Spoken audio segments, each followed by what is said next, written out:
Hello, Radhe Radhe, नमस्कार सभी को। Welcome to teaching career. आज हम क्लास नंबर 16 का रिवीजन करने वाले हैं। आई होप कि आपने 15 क्लासेस का रिवीजन कर लिया होगा। अगर नहीं किया है तो फटाफट से कर लीजिए, क्योंकि 10-10 मिनट की ही, मुश्किल से 10-10 मिनट की वीडियोज़ हैं, तो आप फटाफट से उनको कर सकते हैं। ठीक है। इसमें सर ने बताया था भाग नंबर 1 के बारे में, संघ और उसका क्षेत्र, यूनियन एंड इट्स टेरिटरी। सबसे पहले तो सर ने बताया था जो टेरिटरी है, इस शब्द का मतलब क्या होता है। तो सर ने बताया था टेरिटरी शब्द का मतलब होता है एक जोग्राफिकल एरिया, यानी कि एक भौगोलिक क्षेत्र। ठीक है। फिर है आर्टिकल नंबर 1 के बारे में सर ने क्या बताया था। आर्टिकल नंबर 1 कहता है भारत अर्थात इंडिया राज्यों का संघ होगा, यानी कि India that is Bharat, English में थोड़ा सा डिफरेंट है। India that is Bharat will be a union of state. ठीक है। और नेक्स्ट लिखा है भारत संघ के राज्य अनुसूची 1 में दिए गए हैं। The state of Indian union are given in schedule 1। राज्य से मतलब क्या है? राज्य से मतलब है राज्य, सारे के सारे राज्य जितने हैं इंडिया में, उस प्लस यूटी, यूनियन टेरिटरी, संघ शासित प्रदेश, और प्लस एक्वायर्ड एरिया। भारत ने जो बाहर से एक्वायर्ड एरिया किया है, मान लीजिए सिक्किम है, सिक्किम को मिलाया था भारत में, तो ये भी हमारे एक राज्य का हिस्सा हुआ। तो राज्य से मतलब यूटी भी है साथ साथ। ठीक है। अब देखिए भारत वर्सेस इंडिया जो हुआ, क्या भारत का नाम इंडिया या इंडिया भारत क्या हो सकता है? ठीक है। नाम क्या बदला जा सकता है किसी कंट्री का? तो हाँ, नाम बदले जा सकते हैं, क्योंकि फारस का नाम ईरान हुआ था 1935 में, सिलोन का नाम श्रीलंका हुआ था 1972 में, बर्मा का नाम म्यांमार हुआ था 1989 में, वहीं हॉलैंड का नाम द नीदरलैंड हुआ था 2020 में, और तुर्की का नाम टर्की हुआ था 2021 में। तो नाम तो किसी कंट्री का बदलना पॉसिबल है, लेकिन इसके लिए बहुत ज़्यादा खर्चा होता है, बहुत ज़्यादा कह सकते हैं। जैसे सर ने बताया था कि इलाहाबाद का नाम प्रयागराज हुआ था तो 300 करोड़ का खर्चा आया था। इसी प्रकार से अगर हम इंडिया का नाम भारत करते हैं, प्रॉपरली भारत करते हैं, हालांकि नाम तो दोनों है, तो इसमें करीब करीब 14 करोड़ का खर्चा आ सकता है। ठीक है। फिर है जो भारत है ना, भारत वर्सेस इंडिया, नाम क्या होना चाहिए? आखिर इंडिया ये शब्द आया कहाँ से? सर ने बताया था कि भारत अखंड भारत हुआ करता था पहले। ईरान वाला एरिया, ये सारा अफगानिस्तान और पाकिस्तान, ये सारा एरिया इंडिया में था, अखंड भारत था। ठीक है। इधर म्यांमार, बांग्लादेश, पाकिस्तान वगैरह, श्रीलंका, ये पूरा भारत का ही हिस्सा हुआ करता था एक टाइम पर। तो जो सिंध वाला इलाका है, यहाँ पर सप्त सिंधु वाला एरिया है, यहाँ पर एक ट्राइब रहती थी जिसका नाम था भारता ट्राइब। कहीं ना कहीं इस भारता नाम से भी कहीं ना कहीं भारत का नाम जुड़ा है। ठीक है। इसके राजा थे राजा सुदास, और इसके अलावा पूरे भारतवर्ष के एक राजा हुए थे, राजा भरत। राजा भरत के नाम पर ही इसका नाम भारत पड़ा। ठीक है। अब हुआ क्या कि बाहर से जो लोग थे वो भारत में व्यापार करने के लिए आते थे। जैसे भारत में पारसी आए, ग्रीक्स आए, यूनानी वगैरह, ये सब व्यापार करने के लिए आए। पारसियों की एक बुक है जेंदावस्ता, जिसमें ये भारत को क्या बोलते थे? हप्त हिंदू, इस तरह से इन्होंने उसमें बोला है। ये साको हा पढ़ते थे। जिस तरह से हमारा एरिया क्या था, सप्त सिंधु, उसी इलाके से व्यापार करने आते थे, तो सप्त सिंधु को ये हप्त हिंदू पढ़ा करते थे। ठीक है। ग्रीक आए, यूनानी, तो इन्होंने क्या पढ़ा? इन्होंने इंदस पढ़ा। ठीक है। और इंडी पढ़ते थे, और इसी तरह से इंडिया नाम पड़ गया। ठीक है। इसी तरह से इंडिया नाम पड़ गया भारत का। फिर बाहर के लोग और मुगल्स आए। जब मुगल्स आए तो मुगल्स ने भारत को क्या बोला? हिंदुस्तान बोला। ब्रिटिश आए, ब्रिटिशर्स ने भारत को ब्रिटिश इंडिया कहा। तो कुछ ना कुछ इस तरह से भारत का नाम इंडिया हो गया। ठीक है। 2023 में भारत में एक गठबंधन बनता है पार्टीज़ का, इसका नाम था इंडिया, और इस इंडिया की फुल फॉर्म थी India national developmental inclusive alliance. ठीक है। क्या कंट्रोवर्सी थी? सर ने सब कुछ बताया था। सर ने कुल मिलाकर इसका कंक्लूजन क्या निकाला था कि व्यापार की दृष्टि से भारत की जो इमेज है वो इंडिया शब्द से बनी हुई है वर्ल्ड के अंदर। तो इसीलिए संविधान सभा में इंडिया शब्द को भी रखा गया और साथ ही भारत शब्द को भी लिखा गया, ताकि वो अपनी पुरानी संस्कृति, पुरानी परंपरा भुला ना दे। ठीक है। तो इस तरह से भारत का नाम इंडिया उसकी व्यापारिक दृष्टि से बहुत इम्पोर्टेंट है। ठीक है। आर्टिकल नंबर 2 के बारे में बात कर लेते हैं। आर्टिकल नंबर 2 में लिखा है संसद विधि बनाकर नए राज्यों का प्रवेश तथा स्थापना कर सकती है। ठीक है, पार्लियामेंट कैन एडमिशन और इस्टेब्लिशमेंट ऑफ न्यू स्टेट। नए राज्य से मतलब क्या है? जो राज्य पहले से भारत संघ में ना हो।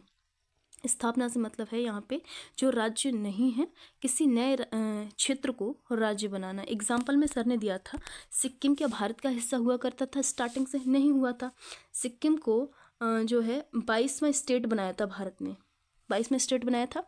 क्या हुआ था, यहाँ पर एक वंश था चोंग्याल वंश। जब चोंग्याल वंश था और इसका लास्ट ये जो था राजा, वो पाल्डन नामग्याल था।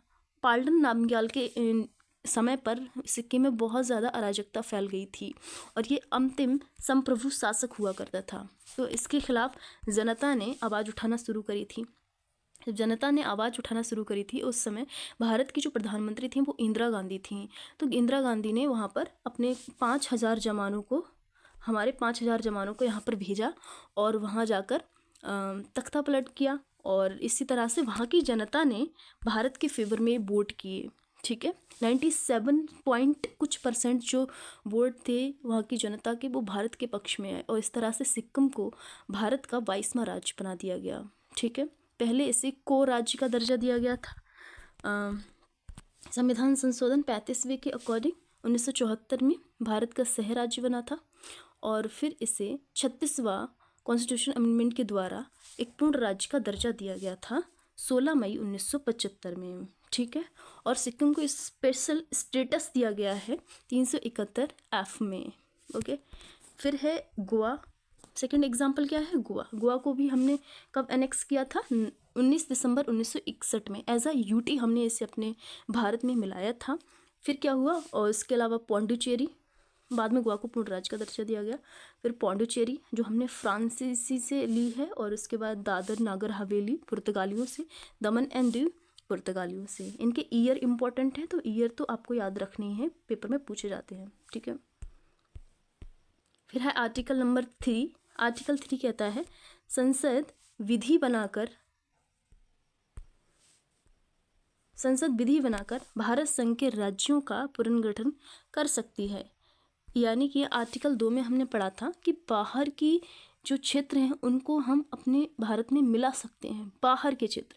लेकिन आर्टिकल 3 कहता है भारत के अंदर के जो क्षेत्र हैं, भारत के अंदर के जो राज्य हैं, उनकी किस तरह से उनका फॉर्मेशन करना है, किस तरह से उनकी एरिया, बाउंड्रीज, उनके नाम, इन सबको बदलना है। ठीक है, तो आर्टिकल 3 ये कहता है। आर्टिकल 3 क्या क्या कहता है? इसमें क्या क्या दिया है? नए राज्यों का निर्माण जो भारत संघ में हो। ठीक है, आर्टिकल 2 इससे पहले वाले आर्टिकल 2 में क्या था कि हम बाहर से क्षेत्र को एनेक्स कर रहे हैं, लेकिन आर्टिकल 3 में क्या है? जो भारत के अंदर ही हैं हम उनमें परिवर्तन कर रहे हैं। राज्यों के क्षेत्रों में वृद्धि, राज्यों के क्षेत्र में कमी, राज्यों की सीमा में परिवर्तन, राज्यों के नाम में परिवर्तन, ये सारे काम हम आर्टिकल 3 के तहत कर सकते हैं। राज्यों के नाम में परिवर्तन कब कब हुए? देखिए, जो मद्रास है ना, इसका नाम चेन्नई 1969 में हुआ। मैसूर का नाम कर्नाटका हुआ 1969 में। वहीं उड़ीसा का नाम ओडिशा हुआ 2011 में। उत्तरांचल का नाम उत्तराखंड 7 जनवरी 2007 में हुआ। एक्ट कब का था? 2006 का एक्ट था।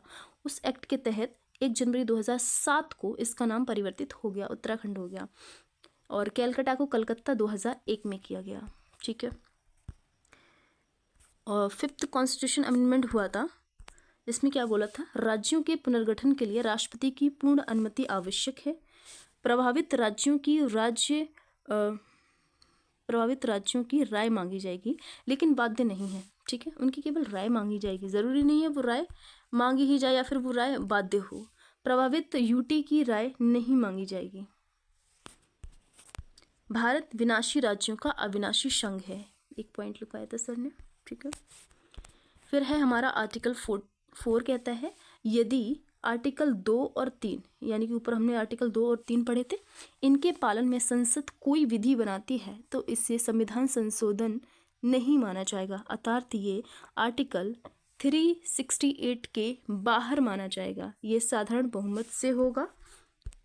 साधारण बहुमत किसे कहते हैं? संशोधन जो है, संविधान संशोधन, वो 3 प्रकार के होते हैं। नंबर 1 साधारण बहुमत, 50% से प्लस मेजोरिटी चाहिए होती है। और दूसरे होते हैं विशेष बहुमत, स्पेशल मेजोरिटी 2/3 की। फिर होते हैं विशेष बहुमत प्लस आधे से ज़्यादा राज्यों की विधानसभा। ठीक है, तो ये होते हैं 3 प्रकार के संविधान संशोधन। आर्टिकल 4 का सीधा प्रभाव अनुसूची 1 और 4 पर पड़ता है, क्वेश्चन पूछा गया है। ठीक है, भारत अपना क्षेत्र अन्य देश को दे सकता है, ऐसा क्वेश्चन मार्क लगा के सर ने पूछा था एक क्वेश्चन कि क्या भारत अपना क्षेत्र किसी अन्य देश को दे सकता है। तो यहाँ पर एक केस आता है वीरूवाड़ी केस 1960 का। इन्होंने क्या बोला था, इन्होंने बोला था अनुच्छेद 2 और 3 के तहत ये नहीं कर सकते हैं हम। ठीक है, यानी कि भारत का क्षेत्र किसी और को नहीं दे सकते हैं, इसके लिए संविधान संशोधन की आवश्यकता होगी। फिर लिखा है 100वां क्या हुआ था, 100वां कॉन्स्टिट्यूशन अमेंडमेंट हुआ था। ठीक है, 1 अगस्त 2015 को, 1 अगस्त 2015 को। इसके पीछे की हिस्ट्री देखी जाए तो जो भारत है ना, भारत वर्सेस बांग्लादेश, एक एग्रीमेंट साइन होता है, land border agreement 1974 Indira Gandhi के समय पर। इसी एग्रीमेंट को 2015 में लागू किया गया था पूरी तरह से। इसमें क्या था, 100 बीघा कॉरिडोर एक एग्रीमेंट था। इसमें हमें जो है 111 अंतर क्षेत्र बांग्लादेश को दिए और 51 अंतर क्षेत्र भारत में मिले। ठीक है, इफेक्टेड एरियाज़ क्या थे, इफेक्टेड जो राज्य थे वो थे वेस्ट बंगाल और त्रिपुरा, मेघालय। ये जो 3 राज्य थे ना वो इफेक्टेड थे, यानी कि इन्हीं के एरिया में से कहीं ना कहीं अंतर क्षेत्र बांग्लादेश को और भारत में कहीं ना कहीं मिले थे। ठीक है, तो ये था 100वां कॉन्स्टिट्यूशन अमेंडमेंट 1 अगस्त 2015 की कहानी। और आई होप आपको वीडियो अच्छी लग रही होंगी, रिवीजन का तरीका अच्छा लग रहा होगा। अगर आप चैनल पर पहली बार आए हैं तो चैनल को सब्सक्राइब करें, लाइक करें और शेयर करें वीडियो को। Thanks for watching.